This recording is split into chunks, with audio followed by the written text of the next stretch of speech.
আসসালামু আলাইকুম ভিউয়ার্স, আনাউন হাওয়ার চ্যানেল থেকে আপনাদের শুভেচ্ছা স্বাগতম। বহুদিন ধরে ইচ্ছে আমি আসলে সুরমা নদীর একটা ভিডিও করবো, যে টোটাল সুরমা নদী এবং সুরমা নদীর পাড়ের জীবন প্রবাহ আপনার সামনে তুলে ধরবো। এটা সুনামগঞ্জের সুরমা নদী। এই দেখেন সুরমা নদীটা টোটাল দেখাইতেছে আপনারা। আবার দেখেন, এই দেখেন, আমি যদি আপনারা জুম করে ওই অফারটা দেখাই তাহলে দেখেন, এই দেন ক্লোজ করে দেখেন, ঠিক আছে। এই দেখেন নদীতে মাছ ধরতেছে নৌকা দিয়ে। আবার আমি জমাটায় রাখলাম। তো মূল বিষয়টা এটা জন্য ভিডিওটা করা না, ভিডিও করা হইলো যে কোনো সভ্যতা বা সমাজ গড়ে ওঠে নদীর পাড়ে। আর বিশেষ করে যে কোনো সভ্যতা যখন গড়ে উঠছে এটা নদীর পাড়ে গড়ে উঠছে, ঠিক আছে। শহর বন্দর, আপনি যদি ঢাকা শহরের কথা চিন্তা করেন তাহলে দেখবেন ঢাকা শহরটা গড়ে উঠছে নদীর পাড়ে, ঠিক আছে। ঢাকা বলেন, সিলেট বলেন, সুনামগঞ্জ বলেন, বাংলাদেশের যে কোনো জায়গা সভ্যতা বা আধুনিক সভ্যতা যে কোনো জায়গা গড়ে উঠছে নদীর উপরে, নদীর পাড়ে। তো এই দেখেন আপনি নদীর পাড়টা আপনারা দেখাইতেছি আমি। এই দেখেন এখানে জাল আছে, এটা হয় চায়না জাল, এটা দিয়ে মাছ ধরে সাধারণত হাওরে। এই যে নদীর পাড়ের বাড়ি দরগুলো আমি আপনার দেখাইতেছি। এই দেখেন নৌকাগুলো। আর এদিকে একটা জিনিস দেখাইতেছি, দেখেন আপনি সূর্য, প্রখর সূর্য, এই আবার সূর্য দেখাইতেছি। আচ্ছা ঠিক আছে, দেখেন আবার এটা একটা বাজার, টুকের বাজার।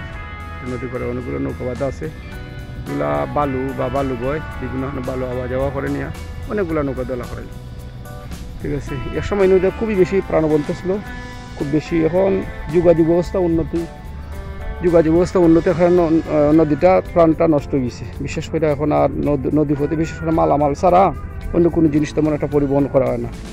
এদিকে ছিল সুনামগঞ্জ টু শাসনা বাজার, প্রচুর নৌকা থাকতো, সারাদিন নৌকা বইতো। নদীর বেশ উচ্ছ্বাস ছিল এবং বিভিন্ন ঘাটে, গ্রামের পাশে নদীর পাড়ে গ্রামগুলোতে ট্রলার ঘাট ছিল, লঞ্চ ঘাট ছিল। এগুলো এখন নাই, বিশেষ প্রয়োজন ছাড়া মানুষ নৌকাগুলো ব্যবহার করে না। এখন যেগুলো আছে নৌকা মালবাহী নৌকা। এই দেখেন এদিকে আবার খবরস্থান, নদীর পাড়ে খবরগুলো যে হয় কি তা অনেক সময় বাঙ্গানো পরে খবরগুলো ভাঙি যায়, খবরগুলো অস্তিত্ব সময় থাকে না খবরগুলো। এটা হলো নদীর পাড়ে খবরগুলো সমস্যা। আর ঠিক আছে, এই দেখেন কয়েকটা হাঁস হলো চোখের সামনে, নদীতে হাঁস ফলা হয়, রাজহাঁস হয়। আমি আপনারা যে জিনিসটা দেখাইতেছি, এই দেখেন এখানে একটা নৌকা বাঁধা আছে গাটো, এটা কারেন্ট জাল দিয়ে মাছ ধরা হয় নৌকাতে। এই দেখেন কারেন্ট। আর এদিকে অনেকগুলো নৌকা চলাচল করতেছে। এই দেখেন নৌকাগুলো আমি জুম করে যদি দেখাই, এগুলো মালবাহী নৌকা বেশি, ঠিক আছে। এই যে মাছ বাইমানা নৌকা দিয়ে মাছ মারতেছে। আর ওটা বালু স্টক করা হয়, বালু নদীর পাড়গুলোতে। আচ্ছা আমি আবার দেখাইতেছি, আমি সামনে যেতেছি আপনারা। এই সুরমা নদী আসলে যে কথা হইতেছিলাম নদীর, নদীগুলো একসময় বর্ষাকালে, এখন বর্ষার সিজন প্রায় শেষ, শরৎকাল পানি এখনও যতটুকু পানি আছে, পানি একসময় আরও নিচে নামি যাব। সুরমা নদী সুনামগঞ্জে সুরমা নদী এখন, আর সুরমা নদী বাংলাদেশের সবচেয়ে দীর্ঘতম নদী, এটা তো সকলেই জানেন। আর নদী পাড়ে দেখেন এদিকে পাড়ের জীবনযাত্রা এখন আধুনিক জীবন ব্যবস্থা হলে বুলডোজার মেশিন টেশিন দিয়ে বিভিন্ন কাজ কাম, পাথর ভাঙানি, মাটি কাটা, অনেক কিছু হয় বুলডোজার দিয়ে। দেন পাড়াটা বুলডোজার করলো সব, এই দেখেন, ঠিক আছে। একটা নৌকা পারো তোলার সময় তো সংস্কার লাগে, নৌকা তো তুলছে পারো। আর এই দেখেন বাইরে নৌকাতে মাছ মারতেছে। সুরমা নদীর অনেক মানুষ এখনও সুরমা নদীতে মাছ ধরা জীবিকা আর অনেক নির্ভর, অনেক পরিবার এই মাছ ধরাতে। অনেকগুলো নৌকা যদি আপনি দেখেন, এই দেখাইতেছে আবার দেখেন প্রচুর নৌকা, এগুলো মাছ ধরার নৌকা, ঠিক আছে। এগুলা বিভিন্ন ধরনের সুরমা নদীর মাছ, চিংড়ি মাছ, এরপরে বিভিন্ন নদীর বিভিন্ন ধরনের মাছ সুরমা নদীতে পাওয়া যায়। এখন আগের মতো মাছটাই নাই। একসময় খাইলা মাছের জোয়ার বলতো, প্রচুর খাইলা মাছ। আমরা ছোটো যখন আসলাম তখন দেখতাম প্রচুর মাছ পাওয়া যেত। এখন মাছগুলো আর নাই, নদীর প্রাণ নষ্ট হয়েছে, নাব্যতা নষ্ট হয়েছে, ঠিক আছে। ময়লা আবর্জনা নদীগুলো নষ্ট হয়ে গেছে। এই দেখেন আপনারা যদি আমি দেখাই, এই দেখতে পারেন নদীর পাড়ে মানুষ এখন গোসল করে। এই যে ভাই গোসল করতেছে, গোসলের আবার বদলাইতেছে এখন মানুষ নৌকাতে। বিশেষ করে এদিকে মৎস্যজীবী আর বালু নৌকাগুলো বেশি চলে। আমি সামনে দিতেছি, সামনে দেখাইতে পারবো আপনাদের। প্রচুর ডুব হইতেছে নদীতে। প্রচুর ঢেউ বইতেছে। ট্রলার লঞ্চ বা নৌকা গেলে নদী এমনি নদী শান্ত। সুরমান্দি প্রায় 12 মাসে তো বর্ষাকালে তেমন একটা অশান্ত দেখা যায় না। এইদিকে দেখেন নৌকা লাগালে আছে, ওই দেখেন নৌকা জুম করে দিলাম আপনারা দেখেন। এটা বিশেষ কোনো কারণে বিশেষ নৌকাতে চলা করে অনেক যে বালু শ্রমিকরা আছে এরা নৌকাতে বেশি আসা যাওয়া করে, বিভিন্ন ধরনের বালু বয়। আর ওই যে একটা জিনিস আপনারা দেখাই আমি, ওই দেখেন কেন মেশিন দিয়ে সাধারণত বালু এখন কমিছে, মানুষ মেশিন দিয়ে বালু টালু তুলে লামায়। ঠিক আছে, আমি ঠিক আছে জুমটা টাই নিলাম, সামনে যেতেছি। সামনে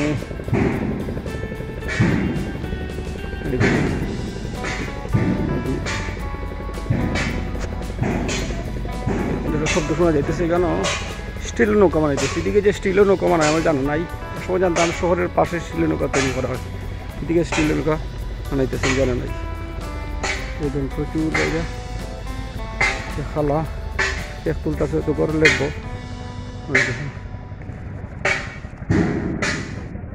কোথায় এদিকে এলে আপনার বেশি মৎস্যজীবী বাইরে পাবেন, মৎস্যজীবীরা বেশি। এগুলাতে কেন স্টিলের নৌকা যেমন আছে সময় জানা নাই। এদিকে স্টিলের নৌকার কারখানা এগুলো এখন গ্রামের প্রান্তে দেখেন। নদীর পাড়েই একটা সুবিধা বা অসুবিধা যেটাই আপনারা হন, এগুলো আধুনিক স্থাপনা করে দিতে সহজে। এই দেখেন এখানে একটা স্টিলের নৌকা মারি, এখানে দুই সবাই ঠিক আছে। মৎস্যজীবী ভাইরা বিভিন্ন জাল ফাটাইছে আর নদীতে, ওই দেখেন জালগুলো আমি জুম করে দেখাইছি। ঠিক আছে, নদীতে প্রচুর ঢেউটার কারণ হইলো এখানে একটু আগে বড় ধরনের একটা মালবাহী নৌকা গেছে, এখানে ঢেউ উৎসব প্রচুর এই কারণে। আর সামনে আগায় যদি আমরা এখন দেখাইতেছি, সামনে আগাইয়া এই দেখেন নৌকা বেশিরভাগ মানুষ মৎস্যজীবী মানুষের কারণে এই যে ওই যে ওপারটা যে আবার দড়ি দেখেন এই প্রচুর বালু স্টক করেছে, এগুলো কিন্তু বালু বিক্রি করে জন্য নদীর ওপরে স্টক করেছে, আমি জুম করে দেখাইছি। ঠিক আছে, আর আমি যদি সামনে আগাই যে বিষয় এখানে প্রচুর মৎস্যজীবী বাড়ি আছে, মৎস্যজীবীরা আছে এখানে দেখেন। আমি আপনার সামনে আগালে যেতেছি, নদীর পাড়ে নৌকা বান্ধা আছে দুইটা নৌকা।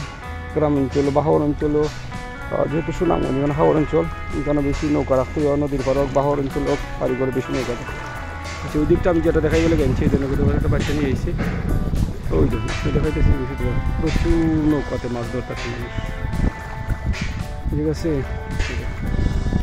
প্রচুর মাছ ধরার নৌকা, অনেকগুলা পরিবার মৎস্য আহরণের মধ্যে জীবিকা নির্বাহ করে। ছোটো ছোটো নৌকাতেও মানে দেখা গেল তারা মেশিন লাগাই দিয়েছে। এটা নদীর পাড়টা বাড়িঘর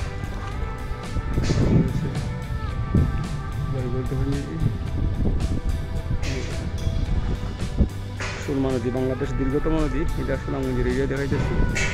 ওই যেখানে বাইক হয়ে এসে নৌকাতে মাছ ধরা লাগে, জুম করে দেখাইতেছি আবার। আমি দেখুন বেশ সামামি আছে। হ্যাঁ, আর আমি যদি আরও সামনে গায়ে ধরি, এখানে অনেকগুলো মানুষ, বেশ কোটা মৎস্যজীবীরাই বেশিরভাগ সময় ছোটো ছোটো নৌকা নিয়ে সুরমা নদীতে আসে, মাছ আহরণ করে।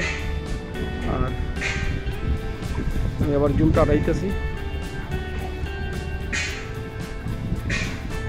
আমি দুটো নৌকার পিছন ধরলাম। ওই দেখেন যে বিষয়টা দেখেন, ছোটো ছোটো নৌকাতে মেশিন লাগাই দিচ্ছে মানুষের, এটা তো সুবিধা, সহজে যাওয়া আসা করা যায়।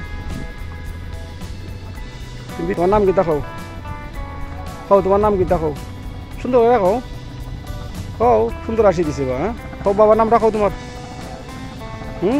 লজ্জা পাইছো? হ্যাঁ, তোমার নামটা জানো না তুমি?